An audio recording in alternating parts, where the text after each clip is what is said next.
Did you miss us? What's up, guys? This is the Huddle House. We are back for an emergency episode. Quite a bit of lobbying going on from Mr. Kamish, trying to see if we'd reunite for a special playoff episode. And he sent the message to the two of the wrong guys because both of your hosts unfortunately aren't in it. But I'm here with Ty and one of the members that happened to grace the bracket this year, Mr. Jake Clark. So how's it going, boys? Pretty good, man. Feels pretty great. I'm sure it does. It feels great just to be back in these little boxes on a screen. I was telling you guys, I forgot how to even fire up Zoom dang near.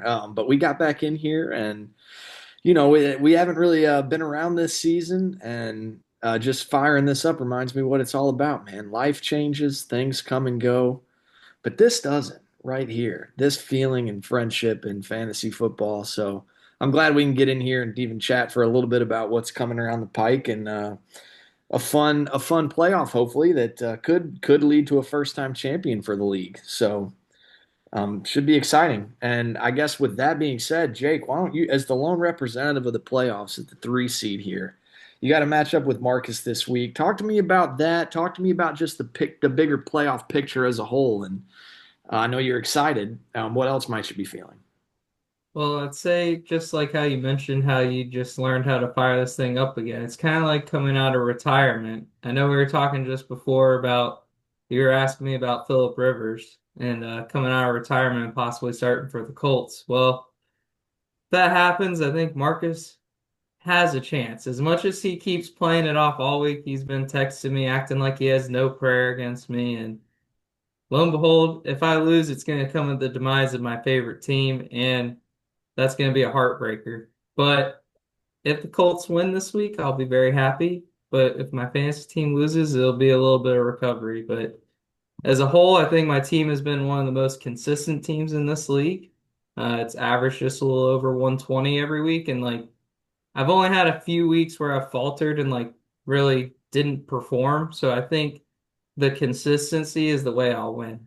If uh if someone scores like 150 on me, I'm probably gonna lose, which is where I think like the teams like Austin, James, and Lucas, they've shown constantly, time after time, that their team can blow up and score almost the most points in the league. So it's anybody's game, and Caleb has been on fire lately. Like I'm not gonna lie.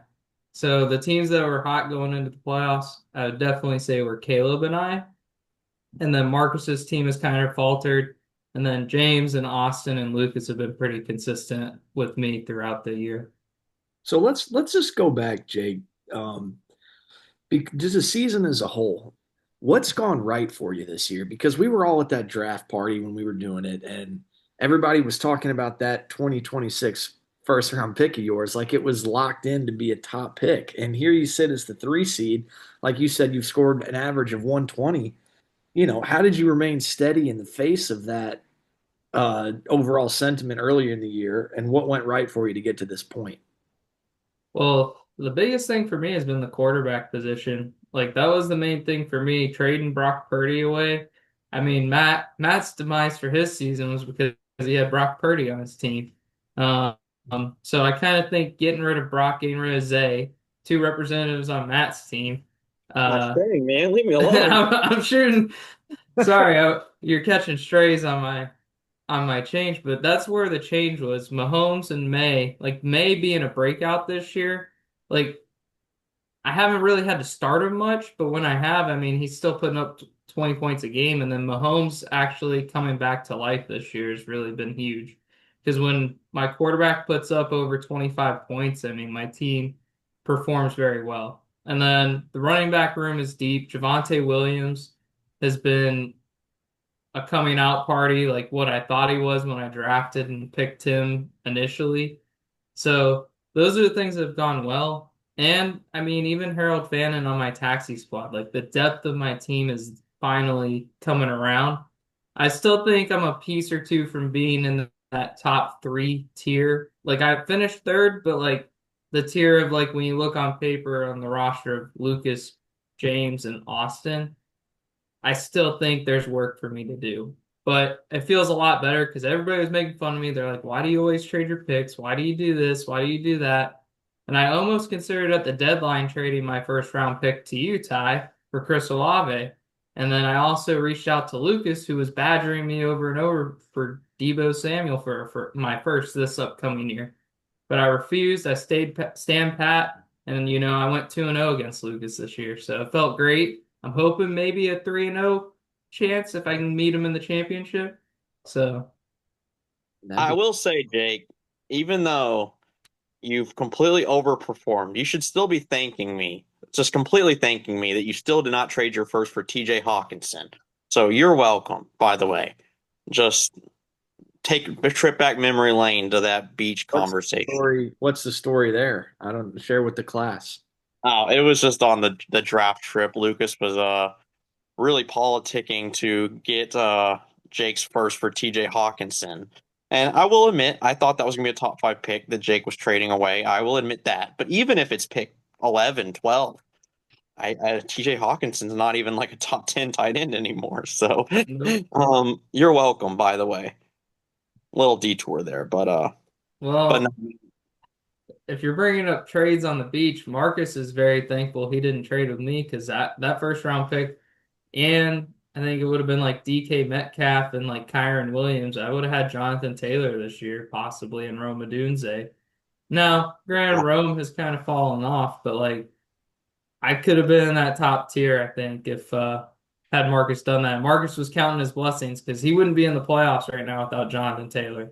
So what? So no that was doubt. Marcus pulled out of that trade, or was that something that you backed off of at the time? I kind of backed off because I was trying to get like Pittman Mm, and Taylor, and I think it switched to Pittman and Taylor, but Rome was a I was trying to get Rome, but sure. he offered me like Pittman or like one of his like older receivers, and it would have been great even getting Pittman. So like Marcus was like all year, he's like, I'm so glad I didn't make that trade with you. And I mean he's here in the playoffs. He hobbled to the playoffs, but I mean I want it to be a competitive game with him. I don't want this to be a blowout either way. I want it to be close. If it's not close, it's going to be disappointing to me because So I you know how much he's had to put a lot of effort in because he's got his firstborn child and stuff like that. So it's like he's still keeping up on top of all of that, and I sure. just want a good fight. So you would be disappointed if you blew him out. Is that what you're saying? Yes, I would be disappointed because that Come means on, his team Jake. underperformed.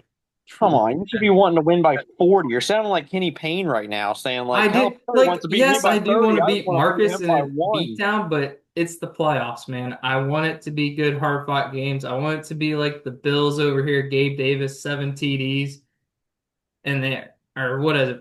4 TDs, 7 TDs, whatever it is. And I don't want to be on the losing end. Like I want Marcus's team to perform like that and just falter at the end.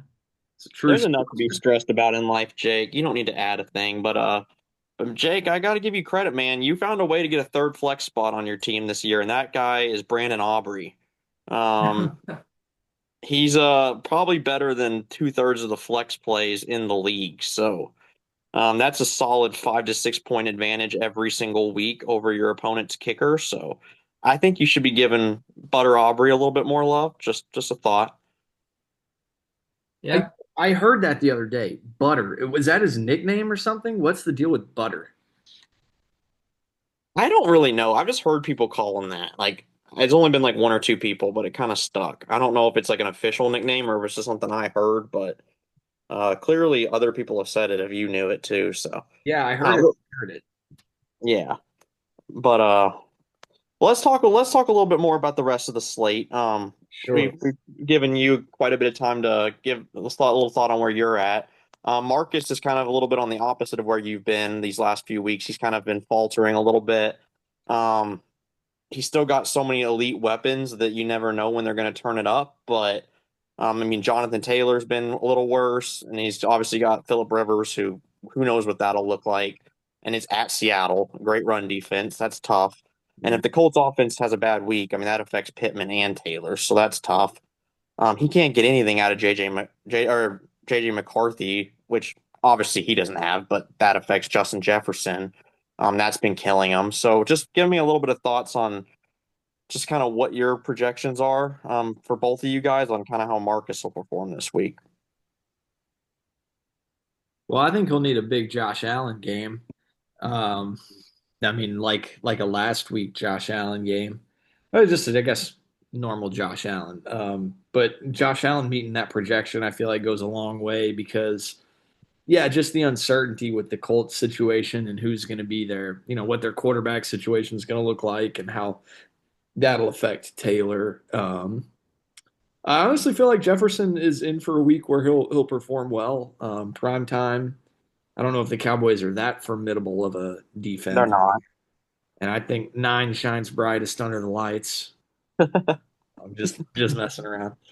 Um, I think that his matchups are tougher in this one for sure. Just with he's heavily invested in the Colts and they play Seattle, and then he's also got a Dunze versus the Browns. Like there's some good defenses his guys are going up against, but I think that fantasy football is just a week to week coin flip thing. So no, I don't know if matchups are going to play too much of a bearing in this. Yeah, I would agree with you. I honestly think too, like, I mean, I was seeing reports about Brees Hall's practice like schedule this week. If he does play, that's great for Marcus, but like if for any reason he ends up like even if he does play, I just feel bad for his roster in that situation where he could have a guy go out and play and then just get like knocked out of the game because he's dealing with a lingering issue. So I hope Brees Hall plays. Like, I'm not wishing anything here. Marcus might think I'm trying to jinx him, but like seeing those reports this week, I was like, great. I said, now, like, great for me. Like, yeah, it might make my week easier, but I'm like, I just, with the matchups and stuff he has, like you're mentioning, it's going to be really hard for him. But if he does pull it off, it is a big choke fest on my part. Well, Yeah, I think an interesting storyline is you guys have Josh Allen and Drake May who are playing against each other yeah, in and fantasy and in real life. Like, just kind of Jake, who wins that game is going to be interesting. well, and Jake, you also have the Patriots defense, so you're going against Josh Allen in more areas than one. Yeah, I felt to go with the Patriots defense over the Chiefs because the Chiefs defense has just not been the same this year. And I feel like the Patriots, I think it's going to be a tight game. And last time I think they played each other, it was pretty low scoring, surprisingly. So Yeah, I'm kind of expecting more of the same with it in New England. yeah. And then you're going Drake May over Mahomes as well. What was the impetus behind that? I'm still a little back and forth on it, but I think I'm taking a gamble doing that because the Bills' defense has been solid against QBs, but so have the Chargers. And even though Mahomes had a really good week one against the Chargers, they just have been sputtering lately on offense. Hmm. And they have a lot of pressure on them. And something tells me like even though they're the Chiefs, something tells me that he may have a great game, but like just all these role players have kind of been struggling for the Chiefs. I Yeah, mean, granted, I play Kareem Hunt and he just falls in the end zone, but yeah. they've still been losing even when that happens. So, Well, that should be a good one to watch. Why don't we bounce around and talk about another matchup while we still got some time? Yeah, We could talk about the other one running this right week. now. Yeah. So that'd be our number 4 versus 5 seed, Lucas and Caleb, the battle of the brothers here. oh, Yeah. It's an interesting. I think the way the matchups fell, it's like Marcus and Jake, best buds, longtime friends, and then Caleb and Lucas are like the brothers. So like the matchups like very much like fit in terms of like kind of personal connections. So it's interesting. Caleb's been really hot the last several weeks. I mean, his team is peaking at the right time. Mir Gibbs. Luke, yeah, Gibbs has been going crazy. Lucas has been dipping a little, but that's for Lucas's standards. I mean, even his dip weeks are still, 115, 120, but like he hasn't been really at his best. And so there's definitely kind of that factor going in. I mean, also like right now Lucas has two guys playing and so does Marcus. So I mean there's some active effects right now happening in these matchups, but so far Lucas's guys aren't going too crazy. with Bijan and Baker, but I think a big thing for Lucas right now is just going to be Josh Jacobs' health. He hasn't practiced 2 days in a row. Right now, all signs are pointing to him not playing. And so he's probably gonna have to plug in like Aaron Jones or Debo, which aren't horrible options, but they're not as enticing as Josh Jacobs. So I think that could potentially be a little bit of a swing for Caleb. So it's gonna be close. It's gonna be really close, but I think you could make a strong argument these are two of the top three teams playing in round one, honestly, For in sure. terms of pure talent. So Yeah, it's a heavyweight bout in round one. And you can see that just by their projections. I mean, 135 to 132. The real the only real chink in Lucas's armor is this season has kind of been his quarterback position. I mean, Baker started off as an like MVP candidate, but he's been banged up and hurt, and he uh hasn't really been performing per his usual standards.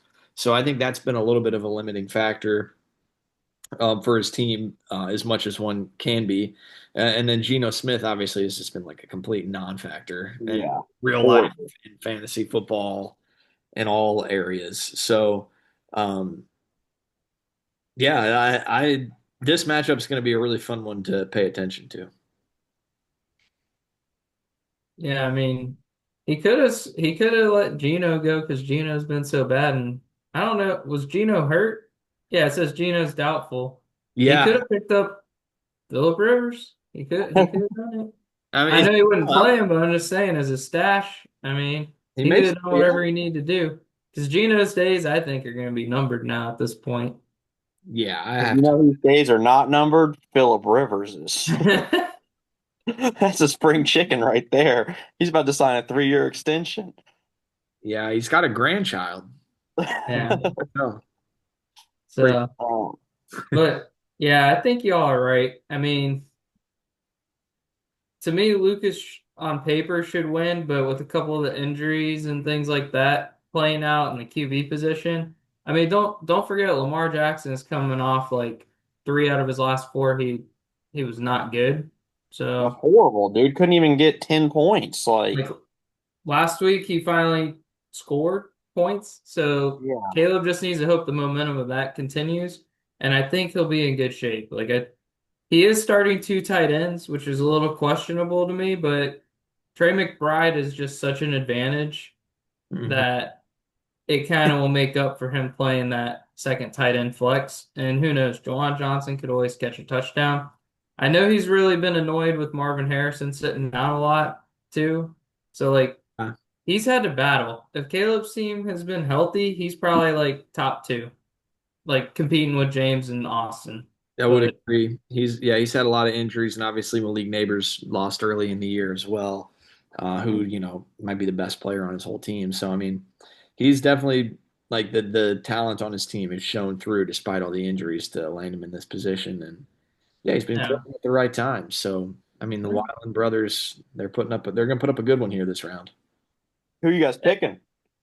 We think we got at least got to make our picks. We've kind of given our insight, but what's you guys' gut picks? I'm gonna take Jake over Marcus in that matchup.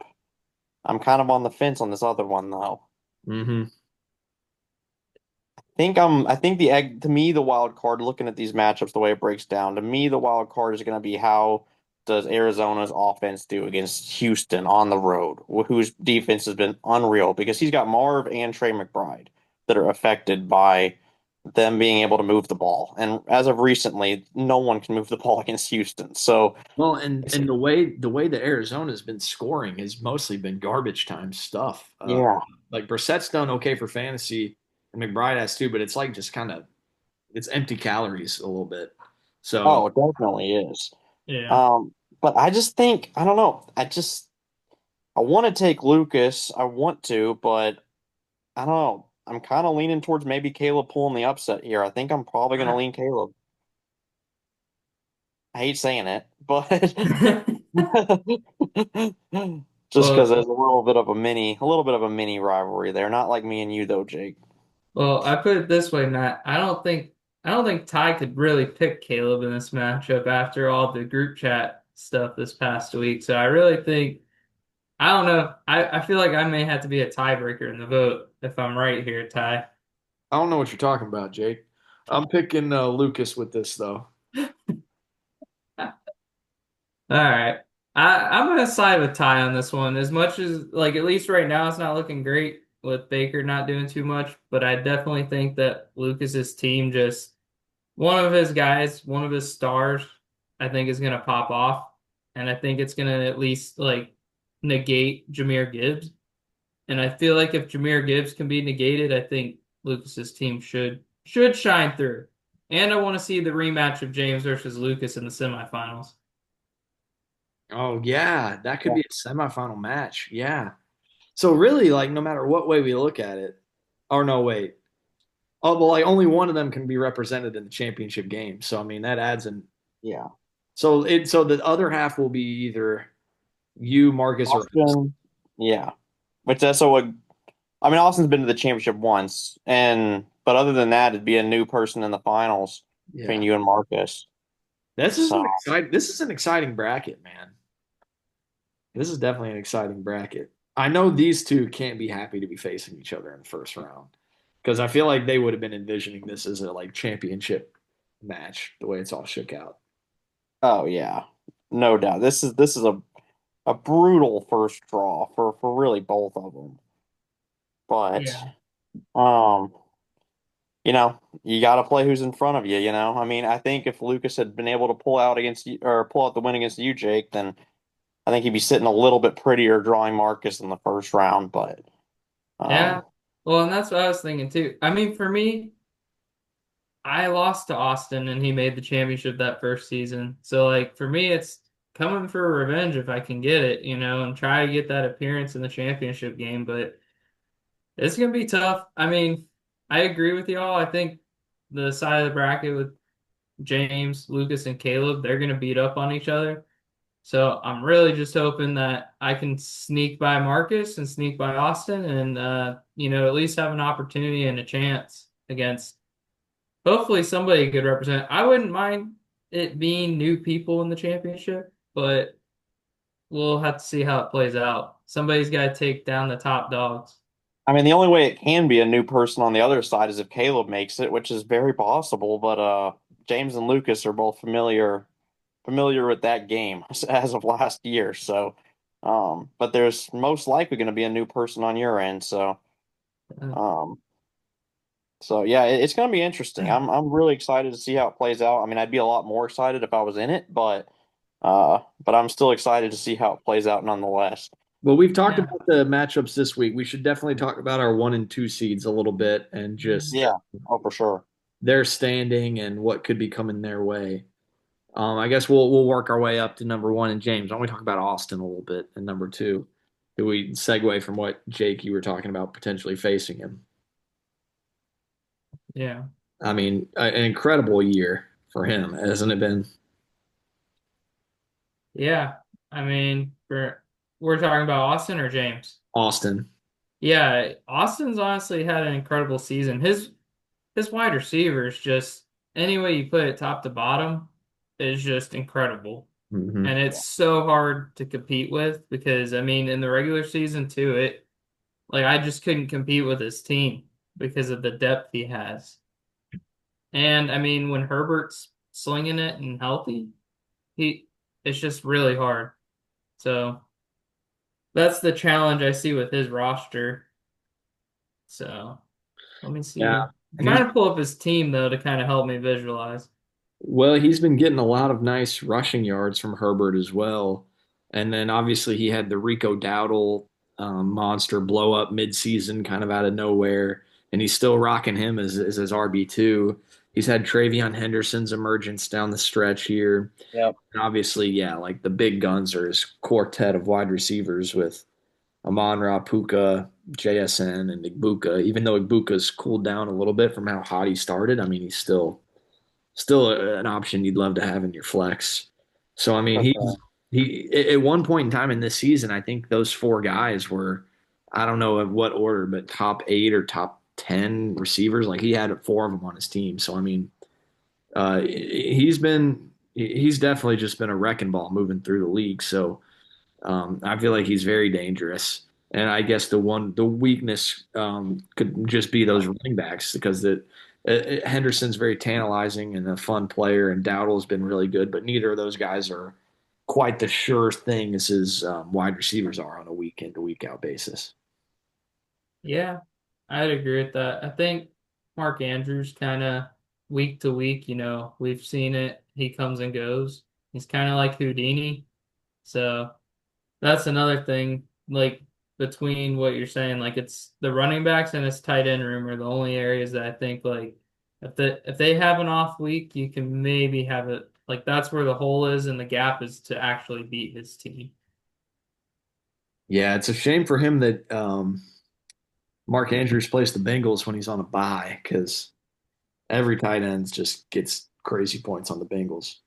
But yeah, I think he's a formidable foe for whoever, or whichever one of you all slips out of that battle to face him. But it's been an awesome season for him. It really has been. Yeah.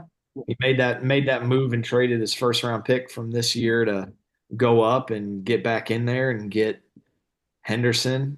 And so he picked Henderson and Buka and both those rookies. I mean, those guys are the reasons he's in this position. So, he took a big swing and it certainly paid off to get a 2 seed in the bye. So it's pretty great. Yeah, Yeah. he's one of those guys, he doesn't make a ton of trades, but it kind of just seems like when he rarely does make a trade, it often works out for him. And he also just has an unbelievable hit rate on his draft picks. Like when Austin makes a pick, it turns into a stud almost exclusively. So Yeah. he does few moves, but the moves he makes are always very effective. So you got to give him his props. I think right now, Jake, your team's very capable of getting hot and beating them, but I don't think it's unfair to say I think right now he's probably the front runner on that side of the bracket to make the championship. He's definitely beatable, especially with those running backs being kind of inconsistent, but that just quartet of wide receivers is just it's hard to top when JSN and Puka are like a guaranteed 25 to 30 a week, like almost guaranteed. Yeah. Well, So it's just how do you top that?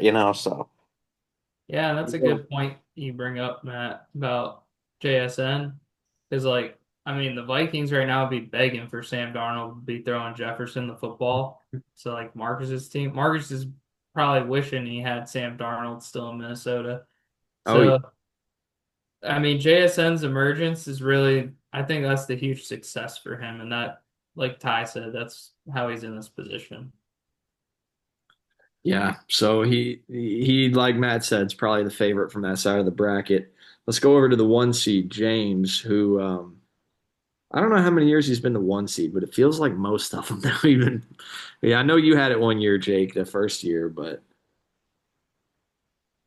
I think you know, James has a pretty strong allergy that must be pretty hard to live with, and that allergy is to losing games um in any year. And he does a pretty good job of treating that allergy by just never losing. So, it must be nice being on that side of the world.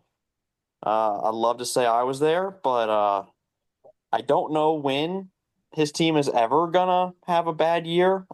I'm sure it might happen, maybe when we have flying cars and the cure to cancer, but it'll happen someday.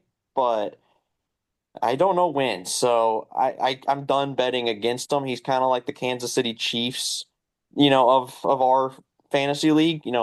Maybe not the Chiefs this year, but the Chiefs of the last 5 years, where doesn't matter what happens, in the regular season or anything like that. You get to the playoffs, and you just be stupid to bet against them. So I'm not going to. Until proven otherwise, I'd say James gets to another championship, and we'll see what happens. But he just doesn't seem to ever have bad weeks, or very rarely. So we'll see what happens. He's really gotten a ton out of George Pickens this year. I think that's kind of been the main talking point with his team. That and obviously CMC, but CMC is a lot less of a surprise than Pickens, I'd say, being this good. So I think I think those two are kind of the engine that keeps him running. I think you could throw Devontae Adams in there with the year he's had. How many touchdown catches? Kind of like didn't know what he was going to be after the whole thing with the Jets, and he wasn't ever like that same guy on the Raiders. He's just been Mr. 1 yard touchdown, 1 yard touchdown, 1 yard touchdown this year. Yeah. Um, Yep. I yeah, know that feeling being on the end of those because I'm over here thinking Kyron Williams is getting the ball in the one. Nope. Those all those touches are gone this year versus like the past two seasons. So it's been fun to watch though. I mean, James every year, like Matt said, I mean, he just somehow finds a way with the players on his roster. And his team's not young. His only young player, and of course it was a hit, was the Woody Marks pick he made. So, and that's Now kind we of panned also have out. Caleb Johnson. He did draft Caleb Johnson, but maybe he's holding his breath on that one. At least he's on the taxi squad.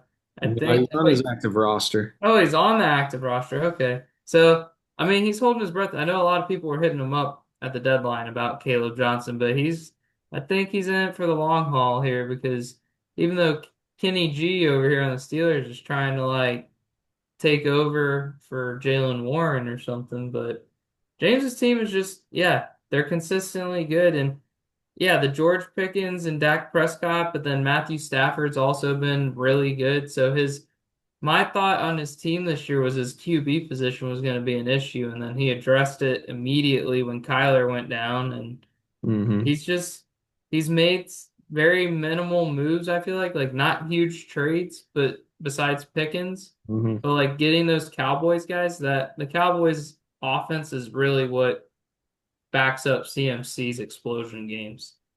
Definitely. This is interesting. I'm just realizing looking at his team. So James is first in points forced, and he's 14th in points against. So he's scored the most, and he's had the least scored against him. That's kind of interesting, don't you Yeah. think? I mean, I think, usually the teams that are like the top teams usually have like generally lower points against most of the time because they don't play themselves. But and That's but true. that being said, like, it's like that being said, like, yeah, I mean, he's definitely caught some breaks, but I mean, you can't really make a whole lot out of that if he's also top in points for because that means he's probably winning the majority of those games anyway. So Yeah. his team's been performing regardless of that. I think another thing to kind of point out with his team is not only does he have George Pickens, but he also has Jake Ferguson, who's had a great year. Hmm. Kind of slowed down a little bit the last few weeks, but most of the season has been a touchdown merchant and another guy to get him, 10 to 15 a game. So yeah, he just seems to get the most out of his players, and that's a skill, it's a skill to coach that way. I think he might be the best coach in the league. He maximizes his players' talents. Wish I could say that. So, Well, James, I envy you. These we got just a few minutes left. Why don't we try and go around and say what we think our championship will be?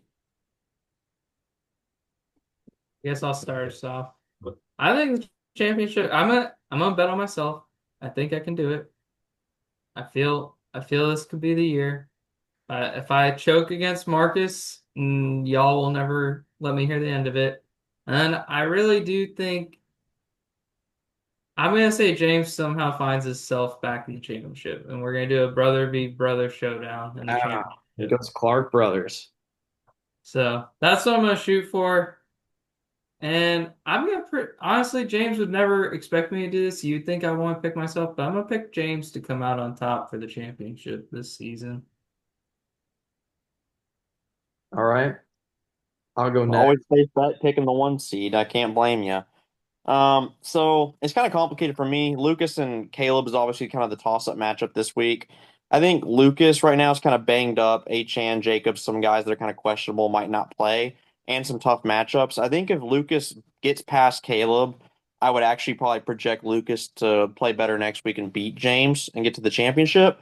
But I don't know if he's getting past Caleb. I think James, my prediction, beats Caleb. So under my current assumption, I got James and Austin in the championship. But I just wanted to throw in the little caveat that I think if Lucas escapes, I would say Lucas Austin. I think it just kind of depends on who wins that matchup. So you think the championship is really happening this week? Well, I guess not because you No, I know. I think Lucas beats James. I think James beats Caleb is my projection. gotcha. So I think it just kind of depends. Like I think James has a harder time beating Lucas with, a fully healthy Jacobs, a healthier Achan, just a little bit better, most likely better matchups. I mean, I don't know for sure they're better. I haven't looked at next week, but he's got some tough ones this week. So, um, I just think it's a tougher matchup than I think he'd probably have an easier chance probably taking down Caleb. But yeah, I just think Lucas is having a tough time with Caleb this week. Well, it's funny because I share that sentiment about this one being very big. I was going to actually kind of say that I feel like the winner of Lucas Caleb is going to be my pick for champion. I think they have the two best teams. With that being said, I think that's going to be Lucas this week. So my championship predictions: Lucas versus Austin, and I think Lucas is gonna, in that instance, would run it back. So we'll see what happens. We got Yeah. a few weeks here for all the dust to settle, and hopefully we'll catch you again soon. Yeah, well, we appreciate this league. We appreciate getting to do the Huddle House again. Jake, you've been a great guest. Thanks for giving us a little playoff perspective